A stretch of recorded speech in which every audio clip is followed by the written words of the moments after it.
Alors, shalom, shalom, bien-aimés dans le Seigneur. Je vous salue dans le beau et précieux nom de Jésus-Christ de Nazareth. Vous êtes avec l'évangéliste Martin Théa de la mission évangélique Amour du Christ. Dans cette vidéo, nous allons parler de témoigner et gagner des âmes. Témoigner et gagner des âmes. En d'autres termes, nous allons parler de l'évangélisation. Nous allons parler de l'évangélisation. Témoigner et gagner des âmes. Prions. Seigneur, au nom de Jésus-Christ, merci pour ton fils, pour ta fille, qui est en train de me suivre maintenant. Je prie pour lui, ô roi de gloire, afin que tu le bénisses et que tu changes son cœur. Je prie que tu l'enseignes sur ce que c'est que témoigner et gagner des âmes. Je prie que tu lui donnes un cœur pour témoigner et de gagner des âmes, pour la gloire de ton nom. Merci mon Dieu. Je lis toute forteresse contraire à ce programme. Tous ceux qui s'opposent au plan de Dieu dans cet enseignement, je les annule au nom de Jésus-Christ. Je réduis au silence tout représentant démoniaque voulant s'introduire pour troubler ce programme. Je les résiste par la main du Saint-Esprit.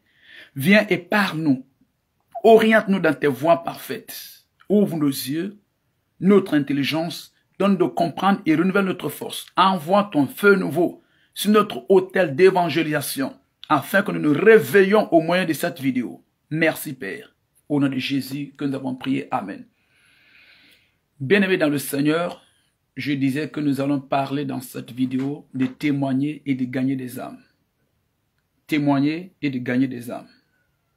Notre texte principal, c'est l'évangile de Matthieu, le chapitre 28. Nous lisons du verset 18 au verset 20. J'ai lu au nom de Jésus-Christ.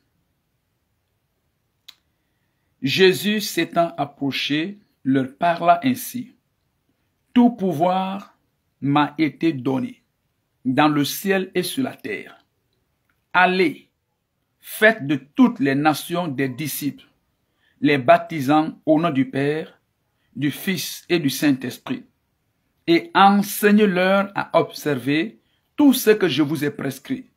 Et voici, je suis avec vous tous les jours, jusqu'à la fin du monde.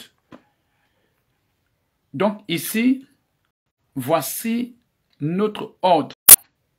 Voici l'ordre de Jésus-Christ. Voici l'ordre que Jésus a donné à tous les chrétiens, à tous les pasteurs, à tous les prophètes, tous les évangélistes, les apôtres, les docteurs, les choristes, les moniteurs, les intercesseurs, les huissiers, les fidèles, tous ceux qui sont nés de nouveau, tous ceux qui ont accepté Jésus-Christ comme leur Seigneur et leur Sauveur. Dans la Bible, voici le mandat que Jésus nous donne. Voici l'ordre de Jésus-Christ. Jésus donne un ordre ici. Il ordonne les pasteurs, il ordonne les apôtres, il ordonne les disciples, les évangélistes, les intercesseurs, les huissiers, les choristes, les moniteurs, les fidèles, son peuple. Il ordonne tous ceux qui se disent chrétiens, tous ceux qui disent qu'ils sont chrétiens, tous ceux qui disent qu'ils ont donné leur vie à Jésus-Christ comme leur Seigneur et leur Sauveur personnel, tous ceux qui affirment qu'ils croient au Seigneur Jésus-Christ. Voici l'ordre que Jésus nous donne. Voici l'ordre que Jésus vous donne. Dans l'évangile de Matthieu, le chapitre 28, du verset 18 au verset 20. Jésus s'est approché de ses disciples. Il était sur le point de monter au ciel. Ça, c'était après sa résurrection. Donc ici, il donne ses ordres à ses disciples. Il dit, tout pouvoir m'a été donné dans les cieux et sur la terre. Donc, je vous donne ce pouvoir. Je vous ordonne. J'ai reçu le mandat dans les cieux et sur la terre. Parmi les anges, parmi les hommes, j'ai le mandat. Je vous donne ce mandat. Je suis autorisé. Je vous donne cette autorisation. J'ai le pouvoir. Je vous donne ce pouvoir. Il dit, allez partout dans le monde entier. Faites de toutes les nations des disciples. Donc, quel est l'ordre de Jésus-Christ? Jésus-Christ nous envoie partout pour faire des disciples. Allez en Amérique, allez en Asie, allez en Europe, allez en Afrique, allez partout en Australie, partout sur la terre, dans le monde entier. Faites de toutes les nations des disciples. Donc Jésus nous envoie. Il nous envoie partout pour faire des disciples. C'est l'ordre de Jésus-Christ. C'est l'ordre que Jésus donne à tous ses enfants, à tous les chrétiens. Tous ceux qui ont donné leur vie à Jésus-Christ comme leur Seigneur et leur Sauveur personnel. Dans la Bible, voici l'ordre que Jésus nous donne. Il dit allez. Allez, c'est un commandement. Donc il dit à ses disciples, allez partout dans le monde entier. Faites de toutes les nations des disciples. Quand on parle de nations, on parle de ceux qui ne sont pas juifs. Donc, pour les juifs, il n'y a que deux catégories. Il n'y a que eux et les païens. Donc, quand on parle de nations, on parle de païens. Allez partout, chez les blancs, chez les noirs, chez les arabes, chez les français, chez les américains. Allez partout. En Guinée, en Côte d'Ivoire, au Sénégal, au Mali. Allez partout. Faites de toutes les nations des disciples. Donc, Dieu nous a donné un ordre. Nous avons un ordre bien-aimé. Il faut que vous compreniez cela. Si vous êtes un chrétien, si vous êtes un enfant de Dieu, Dieu nous a donné un ordre. Merci de liker la vidéo. Dieu vous bénisse. Dieu nous a donné un ordre. C'est l'ordre que nous avons. Jésus nous a ordonné. Merci de liker la vidéo. Je vous aime très fort. C'est l'ordre de Jésus-Christ. Allez partout dans le monde entier. Faites de toutes les nations des disciples. Je vous aime très fort, monsieur, mamie. Merci pour votre amour pour Christ. Dieu vous bénisse. Donc nous avons l'ordre. On a reçu l'ordre. Et l'ordre de Jésus-Christ est plus fort que l'ordre de la sorcellerie. L'ordre de Jésus-Christ est plus fort que l'ordre des occultistes. L'ordre de Jésus-Christ est plus puissant que l'ordre des hommes. Donc il nous a donné le mandat. Il nous a donné l'ordre. Il nous a donné le pouvoir. Il dit allez partout dans le monde entier. Donc si vous êtes chrétien, si vous avez donné votre vie à Jésus-Christ, comme votre Seigneur, votre Sauveur personnel, vous devez obéir à l'ordre. Si vous partez, vous formez des disciples, ça veut dire que vous obéissez à l'ordre de Jésus-Christ. Mais si vous ne partez pas, vous refusez d'aller, ça veut dire que vous désobéissez à Dieu. Donc le fait de ne pas aller, c'est un péché. Le fait de ne pas aller gagner des âmes, le fait de ne pas aller faire des disciples, former des disciples, le fait de ne pas attirer des gens à Christ, de ne pas appeler les gens à Christ, de ne pas conduire des gens à Christ, c'est une désobéissance. Et vous savez que la désobéissance est un péché. Donc, il nous ordonne ici, dans Matthieu le chapitre 28, du verset 18 au verset 20, il dit « Allez ». Donc, il nous envoie pour former des disciples. Et aller là, ce n'est pas seulement les pasteurs, ce n'est pas seulement les apôtres, ce n'est pas seulement les prophètes, les évangélistes. Il dit « Allez ». Il n'a pas dit « pasteur, allez ». Il n'a pas dit « prophète, allez ». Il n'a pas dit « évangéliste, allez ». Il n'a pas dit « apôtre, allez ». Il dit « Allez ». Tous ceux qui disent qu'ils sont chrétiens, qui sont mes disciples, allez. Tous ceux qui se sentent du côté de moi, tous ceux qui sentent qui sont mes disciples, allez. Tous ceux qui croient qu'ils sont mes disciples, allez. Allez partout, dans les villes, dans les quartiers, dans les villages, dans les écoles, dans les hôpitaux, dans les marchés, dans les rues. Allez partout, annoncez ma parole, mon évangile, témoignez de mon sacrifice, de ce que j'ai fait. Donc nous avons reçu l'ordre de Dieu. Donc notre responsabilité, notre devoir, nous avons pour devoir d'aller partout dans le monde entier et de parler de Jésus aux gens. À la télé, parlons de Jésus. Allons-y dans les télés. Parlons de Jésus-Christ. Allons-y dans les radios. Parlons de Jésus-Christ. Allons-y sur les réseaux sociaux. Parlons de Jésus-Christ. Dans les rues, dans les carrefours, dans les maisons. Allons-y, obéissons à l'ordre de Dieu. Donc, il dit, allez et faites de toutes les nations des disciples. Donc Jésus nous envoie pour faire des disciples. Le Seigneur nous envoie pour faire des disciples. Nous devons obéir. Si nous obéissons, nous serons bénis. Vous savez, il n'y a aucune manière dont nous pouvons nous arranger pour freiner le diable. La seule manière pour freiner le diable, c'est d'annoncer l'évangile. La seule manière pour détruire les œuvres de Satan, c'est d'annoncer l'évangile. L'évangile de Jésus-Christ. C'est d'aller et de former des disciples de Jésus-Christ. De faire des disciples de Jésus-Christ. C'est la seule manière. C'est notre seule responsabilité. C'est la raison pour laquelle Dieu nous a laissés sur cette terre. Il nous a sauvés. En principe, il devait nous prendre pour nous amener au ciel, au paradis, pour que nous restons avec lui au ciel. Mais s'il nous a laissés derrière, ici sur la terre, après nous avoir sauvés, c'est pour que nous continuions de faire des bonnes œuvres. C'est pour que nous continuions d'annoncer l'évangile à ceux qui n'ont pas encore écouté le message de Jésus-Christ. Ceux qui n'ont pas encore entendu parler de Jésus-Christ. Donc nous avons pour responsabilité, pour devoir, c'est notre devoir. Avant de demander à Jésus, donne-moi le travail, donne-moi l'argent, donne-moi le pain, donne-moi le voyage, est-ce que tu as fait ton devoir? Avant de réclamer ton droit, il faut d'abord accomplir ton devoir. Donc le Seigneur, ton Dieu Jésus-Christ t'envoie. Il dit, va dans ton école, l'école que tu fréquentes. Fais de ses élèves et de ses enseignants des disciples de Jésus-Christ. Il dit, va dans ton marché, le marché où tu vends. Fais de tes clients, des commerçants qui sont là, des marchands qui sont là, de tes amis qui sont là. Fais d'eux des disciples de Jésus-Christ. Il dit, va au camp.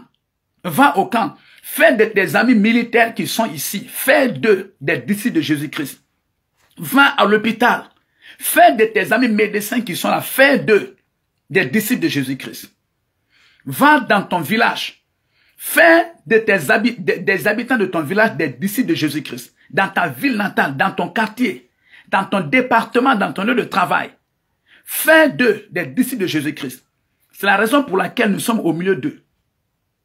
Si vous êtes dans cette école, ce n'est pas au hasard. Dieu a permis que vous soyez dans cette école pour être un témoignage. Pour témoigner de Jésus-Christ. Au travers de votre vie. Au travers des enseignements de Jésus-Christ. La bonne nouvelle de Jésus-Christ. C'est votre responsabilité. Si vous finissez tout votre cycle de primaire, votre cycle de collège, de lycée, d'université, sans faire des disciples à Jésus-Christ, vous avez manqué votre responsabilité. Si vous finissez votre carrière de médecin, de militaire, dans ce département, vous finissez votre carrière tout et tout.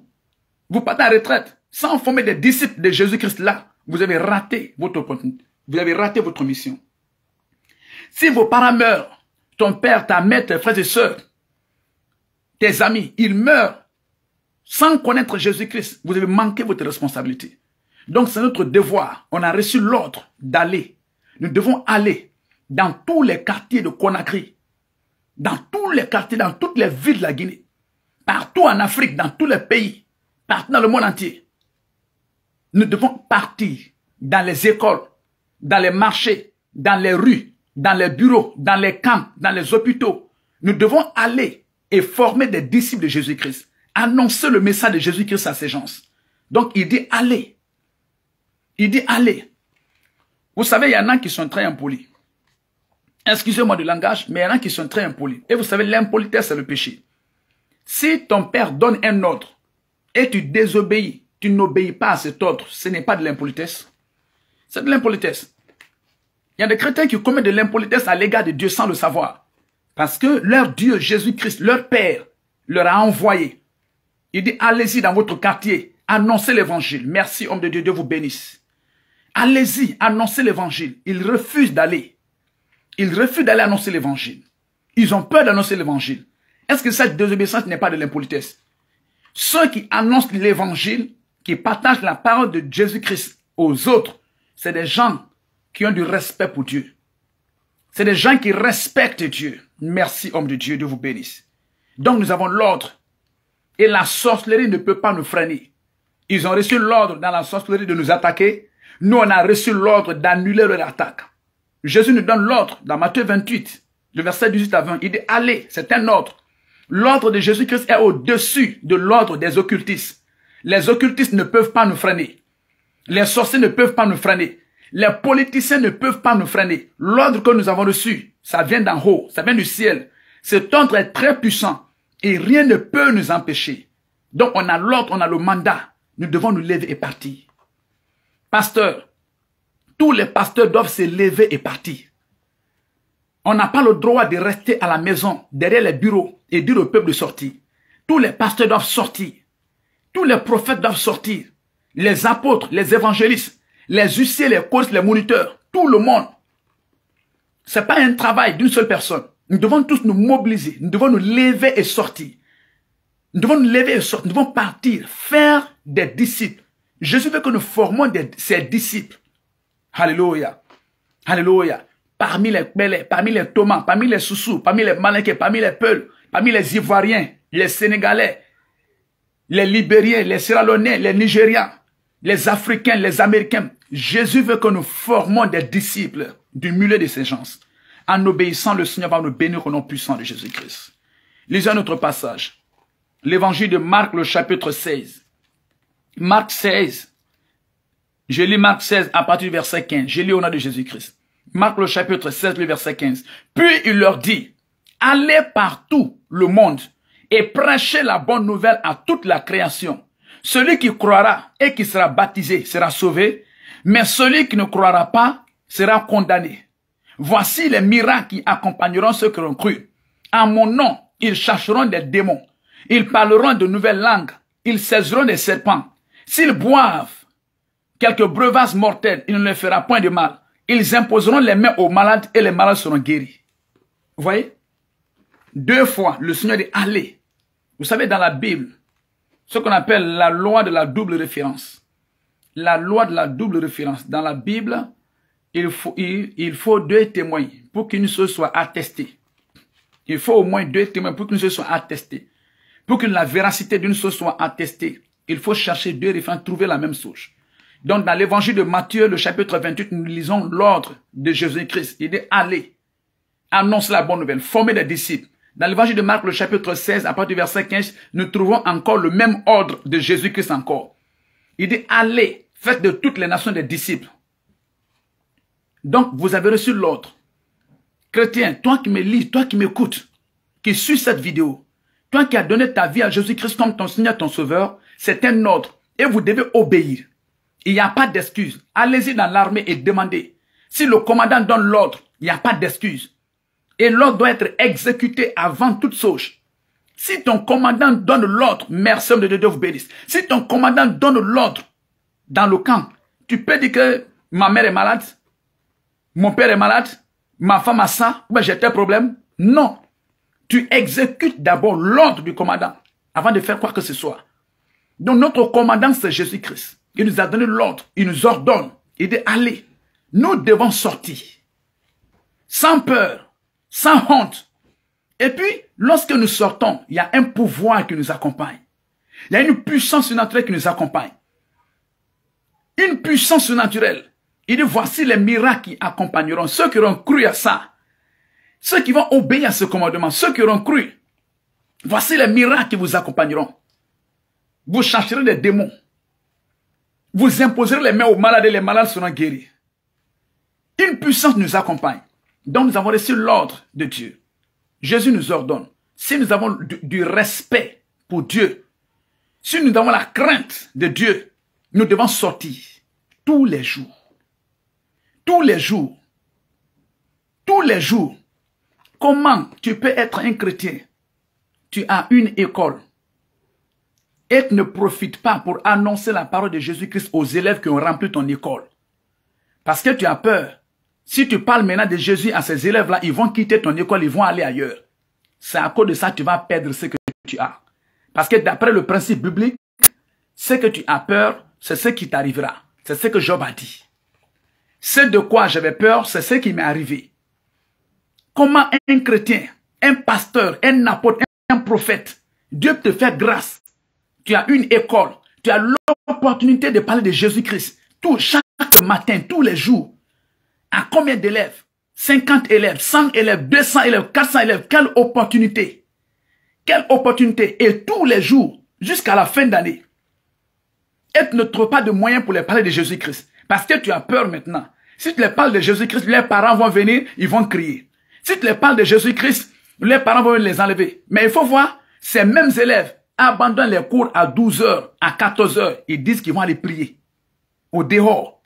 Ces mêmes élèves à qui vous avez peur d'annoncer l'évangile, d'annoncer la parole de Dieu. Dès qu'il est 12h30, il est 13h, il est 16h, ils abandonnent les cours. Ils sortent. Ils disent qu'ils s'en vont prier. C'est une opportunité. D'autres personnes ont cette opportunité, mais ils ne profitent pas de cette opportunité. Comment vous pouvez être un chrétien, un pasteur? Dieu vous a béni, vous êtes riche. Et quelqu'un est sur votre toit, dans votre maison. Vous le logez. Vous payez sa scolarité. Vous l'habillez. Quand il est malade, vous le soignez. Vous le nourrissez. Et si vous partez à l'église, la personne dit que non, lui, il ne va pas à l'église. Et vous maintenez cette personne chez vous, dans votre maison, sur votre toit. Vous n'utilisez pas ce pouvoir. L'argent que vous avez, les biens que vous avez, pour amener des gens à Christ, pour amener des gens à Jésus-Christ, quelle opportunité que nous sommes en train de rater. Donc Dieu dit, allez, à partir d'aujourd'hui, trouvez ça comme une opportunité. Quelle grâce! Quelle grâce! Annoncez la parole de Dieu. Annonçons la parole de Dieu. Si nous refusons d'annoncer la parole de Dieu, si on a peur de sortir, on se limite derrière nos climatiseurs, dans nos fauteuils, dans nos églises, on s'habille très bien, on mange très bien, on se maquille très bien, on paye de jolies voitures et on refuse de sortir. Tout ce qui nous intéresse, nous sommes au-dedans, c'est fini, on est arrivé. Et on ne pense pas aux autres qui n'ont pas encore entendu l'évangile. On n'a pas de programme pour les atteindre. Vous savez ce qui va arriver? La persécution. La persécution, c'est ce qui arrive. Lorsque, bien aimés, nous refusons de sortir pour aller annoncer l'évangile, pour aller faire des disciples, c'est la persécution. C'est pourquoi, regardez, dans Actes des Apôtres, le chapitre 8. Actes des Apôtres, le chapitre 8, nous lisons du verset 1 au verset 4, j'ai lu au nom de Jésus-Christ. Saül avait approuvé le meurtre d'Étienne. Saul avait approuvé le meurtre d'Étienne. Il y eut ce jour-là une grande persécution contre l'église de Jérusalem. Et tous, excepté les apôtres, se dispersèrent dans les contrées de la Judée et de la Samarie. Des hommes pieux ensevelirent Étienne et le pleurèrent à grand bruit. Saul, de son côté, ravageait l'église. Pénétrant dans les maisons, il en arrachait hommes et femmes et les faisant jeter en prison. Ceux qui avaient été dispersés allaient de lieu en lieu annonçant la bonne nouvelle de la parole. Alléluia. Alléluia. Vous savez, c'est très ridicule. Donc, qu'est-ce qui s'est passé? À Jérusalem, l'église de Jérusalem. Merci, merci apôtre, je vous aime très fort, mon papa. Dieu vous bénisse. À Jérusalem, ils étaient là. Maintenant, ils sont acceptés. Jacques est là, Pierre est là, Jean est là. Ils ont annoncé l'église a grandi. Les gens vont vendre leur terrain, ils amènent l'argent. Ils donnent aux apôtres, aux pasteurs. Ils sont là, ils s'achètent des voitures, des habits, et puis ils sont assis. Ils mangent très bien, et puis même ils se disputent. Hein. Pourquoi vous avez donné le repas à l'autre, à votre parent, et à mon parent, vous n'avez pas donné de repas? On dirait qu'on va à l'église pour ça. D'autres même se disputent. Pourquoi vous avez donné des habits à vos parents et vous avez oublié mes parents? Donc, ils ont oublié ce que le Seigneur leur a dit. Dans Actes, le chapitre 1, le verset 8, avant, quand ils montaient, il dit, mais vous recevrez une puissance survenant d'en haut, et vous serez mes témoins à Jérusalem, dans la Judée, dans la Samarie, jusqu'aux extrémités de la terre. C'était le plan de Jésus-Christ. Donc, il devrait commencer à Jérusalem, toucher toute la Judée, aller dans la Samarie, et maintenant aller un peu partout dans le monde entier. C'était le plan de Dieu. Maintenant, eux, à Jérusalem, ils ont fini de toucher Jérusalem, ils ne veulent plus maintenant aller dans les autres coins de la Judée. Ils ne veulent plus aller dans la Samarie. Ils ne veulent pas s'écarter maintenant pour aller dans le monde entier. Non, à Jérusalem, c'est fini. C'est fini. Donc, ils mangeaient, ils buvaient, et Étienne sortait, faisait des miracles pas possibles, et vraiment, c'était du merveille. C'était des merveilles. La Bible que Dieu faisait des grandes choses, des miracles, ainsi de suite. Ils mangeaient, ils buvaient, ainsi de suite. Les Barnabas allaient vendre leurs propriétés, ils amènent l'argent, ils donnent aux disciples, aux apôtres, ils se partagent, ainsi de suite, et c'est fini. Ils ont oublié la mission. Si nous oublions la mission de Dieu, c'est la persécution qui va venir. C'est la persécution qui va venir. C'est un principe biblique. Si nous oublions d'obéir aux principes de Dieu, aux commandements, aux ordres de Dieu, c'est la persécution qui va venir. Donc Dieu a enlevé sa main. Ils ont commencé, la persécution a commencé. Ils ont attrapé Étienne. Ils ont menti sur Étienne. Ils ont lapidé Étienne. Ils ont tué Étienne. Et c'était pas tout. C'était pas tout. Ce jour-là, la Bible dit qu'une grande persécution s'était levée contre l'Église. Ils ne se sont pas limités à Étienne. C'est en ce moment qu'ils ont commencé à brûler les chrétiens, à tuer les chrétiens, à les jeter dans les prisons. Oui. Donc, ils s'étaient dispersés. Eux qui ne voulaient pas se disperser. Ils avaient peur de quitter derrière leurs marchandises. Ils avaient peur de laisser leurs femmes. Ils avaient peur de laisser leurs maris, leurs enfants. Ils ne voulaient pas sacrifier. Ils ne voulaient rien sacrifier. Ils ne voulaient pas sacrifier leur carrière. Ils ne voulaient pas sacrifier leurs marchandises, leurs femmes, leurs enfants, leur maison. Ils ne voulaient pas sacrifier leur confort, leur véhicule, leur terrain, leur champ. Mais ce jour-là, ils ont été dispersés. Ils ont oublié même leurs femmes. Ils ont oublié leurs maris. Ils ont oublié leurs enfants. Ils ont oublié leur maison, leur terrain, leur boutique. Ils ont oublié. Ils ont fui. D'autres sont descendus en Judée. Hey, la volonté de Dieu est en train de s'accomplir. D'autres sont descendus en Samarie. La volonté de Dieu s'accomplit. Et d'autres ont continué jusqu'à ce que l'évangile nous a atteints aujourd'hui. Parce qu'ils ont été persécutés. Ils ont refusé d'obéir à l'ordre de Dieu. Au lieu d'aller, ils sont limités là. Et donc la persécution est rentrée. Et quand la persécution est rentrée, ils ont été dispersés. Vous savez, c'est ce que la Bible nous dit dans le psaume 32, le verset 9. La Bible nous dit dans le psaume 32, le verset 9, « Ne soyez pas comme un cheval ou un mulet sans intelligence. On les bride avec un frein et un mors dont on les parle, afin qu'ils ne s'approchent point de toi. » Ouais, la Bible dit « Ne soyons pas comme un cheval. » N'attendons pas que Dieu nous donne une chicotte avant de sortir annoncer l'évangile. N'attendons pas que l'église diminue. Certains pasteurs sont vraiment, je ne sais pas comment ils font leur sauge. Ils s'enseignent jusqu'à ce que l'église diminue, le peuple se disperse, il reste 3 membres. En ce moment, ils organisent une évangélisation, une campagne d'évangélisation. Lorsqu'ils ont eu 5 personnes, 10 personnes, 15 personnes, ils arrêtent d'évangéliser. Jusqu'à ce qu'encore le peuple se rétrograde, le peuple se disperse, ils réorganisent encore une campagne d'évangélisation. Jusqu'à quand? Jusqu'à quand? Au lieu d'être à l'attaque, je vous ai dit, si c'est vous qui vous défendez, si vous devez vous défendre, ça veut dire que vous êtes déjà vaincu. Vous devez être à l'attaque. Nous devons être à l'attaque. On ne reste pas assis jusqu'à ce que l'église diminue à 15 personnes avant de nous lever et d'obéir à l'ordre de Jésus-Christ. Non. Non, non, non. Nous allons attaquer. Nous sommes des attaquants, comme Jésus a attaqué. On ne reste pas assis jusqu'à ce que l'église diminue. Le peuple est dispersé. Il reste 5 membres, 10 membres, 15 membres avant de se lever et d'aller annoncer l'évangile. Non. Donc la Bible dit, ne soyons pas comme, ne soyez pas comme un cheval. Ne soyons pas comme un cheval. Il faut qu'on lui donne un coup de fouet. Tchouk. Ou bien il faut les morts qu'on a mis dans sa bouche, il faut qu'on tire pour qu'il puisse se freiner. Non. Soyons ayons l'intelligence de Dieu. L'intelligence que Dieu nous a donnée. Donc lorsque nous refusons de partir, d'obéir à l'ordre de Jésus-Christ, c'est la persécution qui va venir. C'est pourquoi vous avez intérêt. Nous avons intérêt. J'ai intérêt. Tous les chrétiens, tous les enfants de Dieu, nous devons nous lever. C'est la seule manière de gagner le monde. C'est bon d'étudier, d'avoir des diplômes. C'est très bon. Mais ce n'est pas le diplôme qui vaincra Satan. Jésus n'avait aucun diplôme. Pierre n'avait aucun diplôme. Jean n'avait aucun diplôme.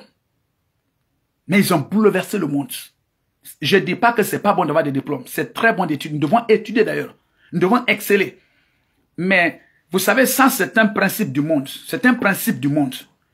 D'après le principe du monde, si vous n'avez pas de diplôme, c'est comme si vous êtes une personne échouée dans la vie. C'est ce que le monde essaie d'inclure dans la tête des gens.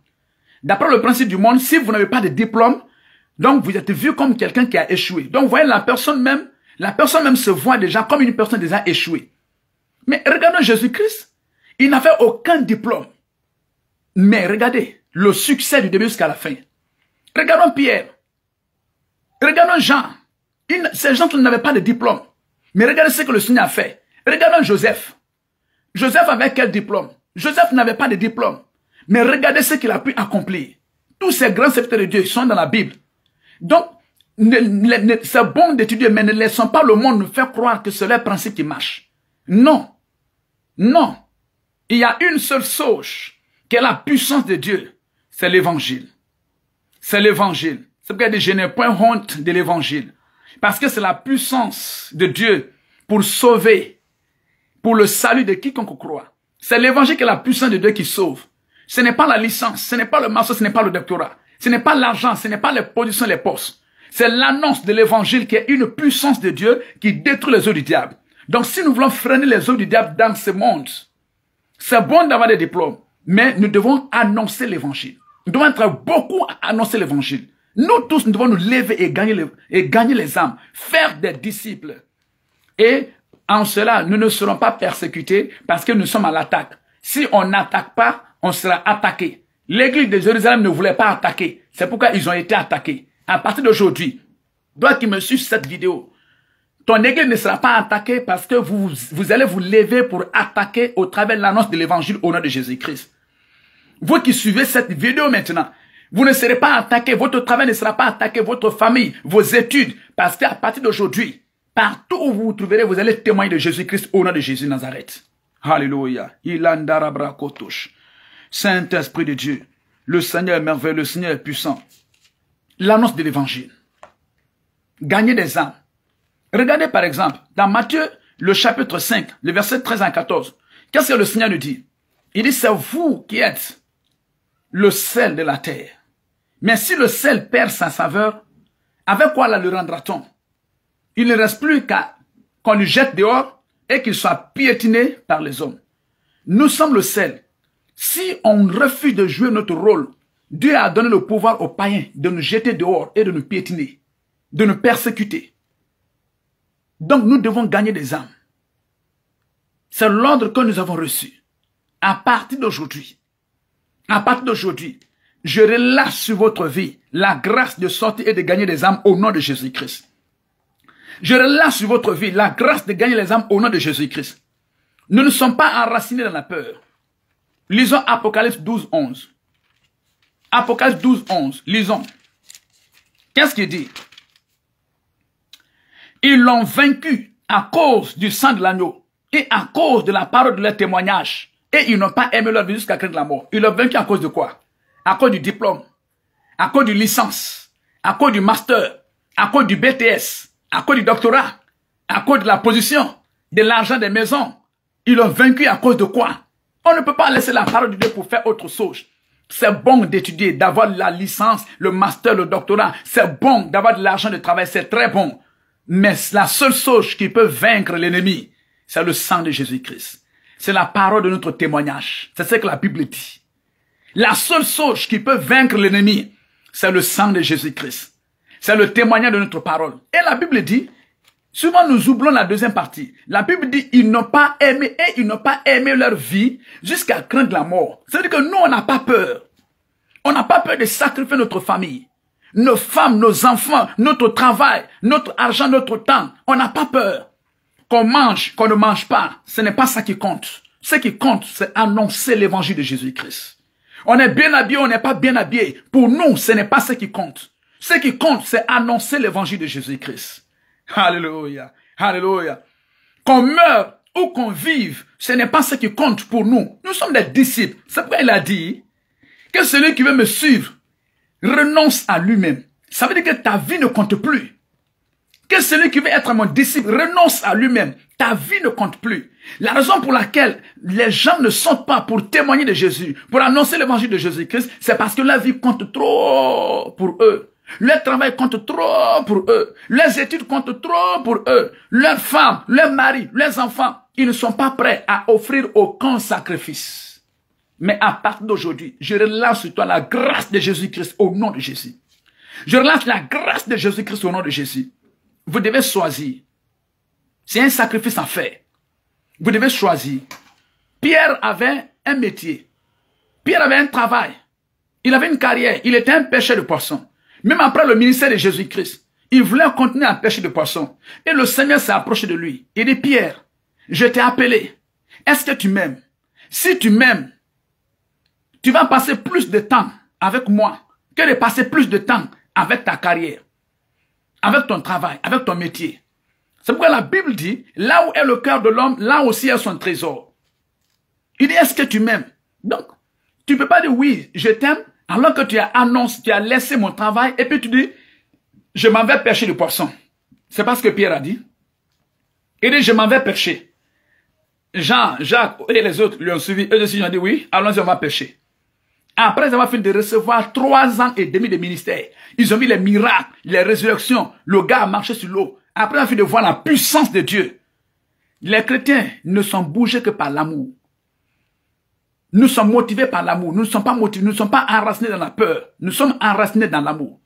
Donc l'amour de Jésus-Christ a fait que Pierre a renoncé à sa carrière. Pierre a renoncé à son travail. Pierre a renoncé à son travail.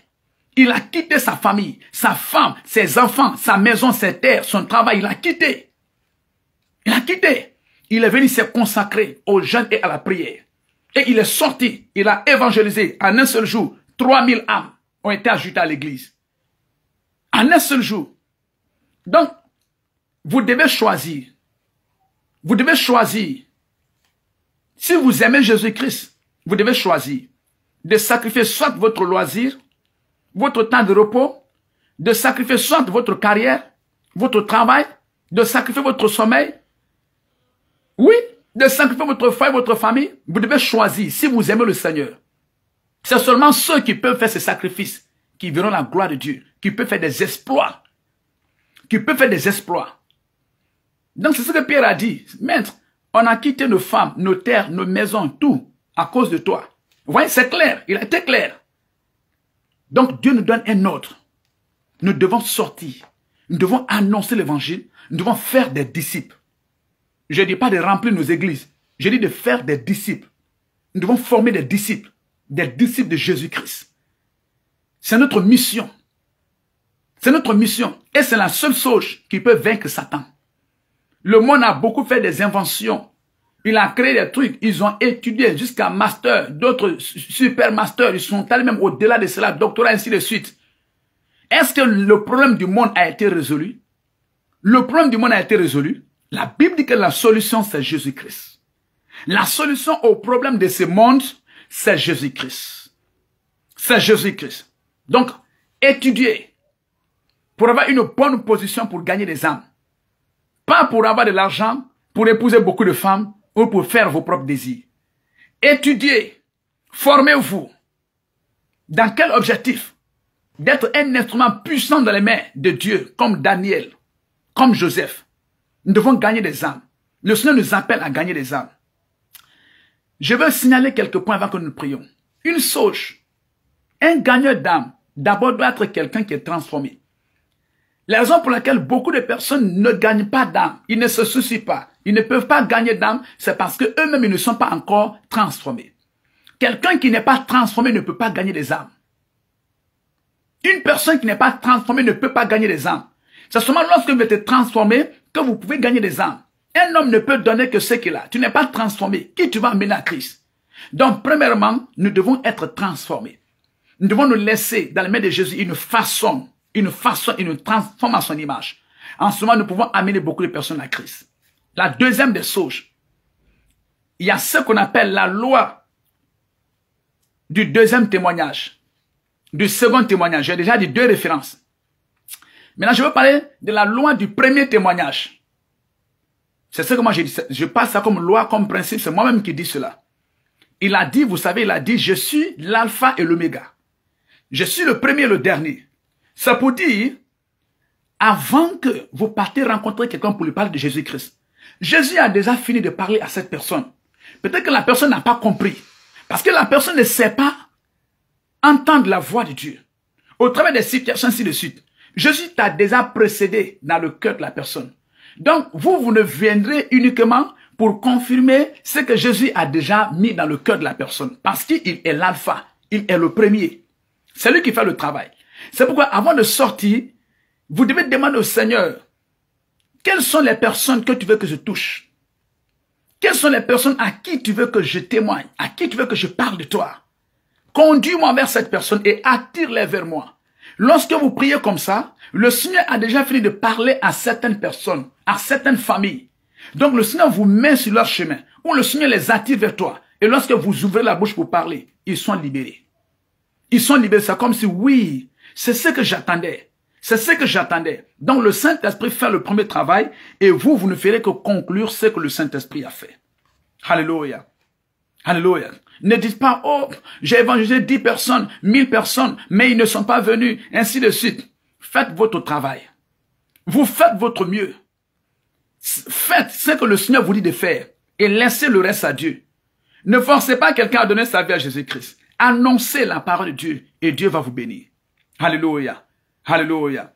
Donc, bien-aimés, levons-nous pour annoncer l'évangile. Ayons l'audace. Nous avons reçu l'ordre de Jésus-Christ. Il est au-dessus de tout autre ordre.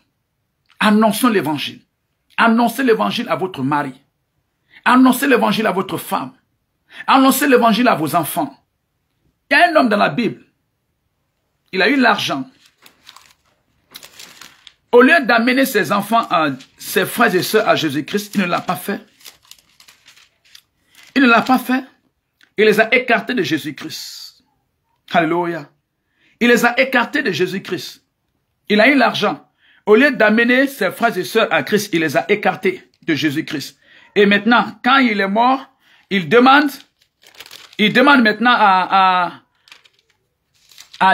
Lazare, à Abraham d'amener Lazare dans sa maison pour parler de Jésus-Christ à ses frères. Ça, c'est dans l'évangile de Luc, le chapitre 19. Pardon. Alléluia. Est-ce que vous pouvez prendre votre Bible? Nous allons lire ces passages ensemble, s'il vous plaît. Prenez votre Bible. Je voudrais lire ces passages avec vous. Est-ce que quelqu'un est là? Oh, Saint-Esprit de Dieu, likez la vidéo, s'il vous plaît. Likez la vidéo. Ilandara gozotori katara kozotosh. Lara kozuntori ndara gozotorata lagogos. Merci, mon Dieu. Merci, mon roi. Merci, mon Seigneur. Oh, merci, Jésus-Christ. Waouh, je ne trouve pas la partie. Merci, Seigneur.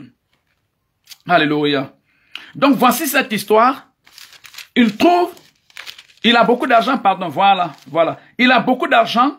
Au lieu d'amener ses frères et sœurs à Christ, il ne les amène pas à Christ. Il utilise l'argent pour les éloigner de Jésus-Christ. Maintenant, à sa mort, il dit, tant mieux. On a fait notre devoir. Que le Seigneur vous bénisse. Que le Seigneur vous bénisse. Que le Seigneur vous bénisse. Parlez de Jésus-Christ dans votre lieu de travail, dans votre lieu de service, au village, dans votre quartier. Sortez, pasteur, prophète, évangéliste, tout le monde. Gagnons des âmes à Jésus-Christ.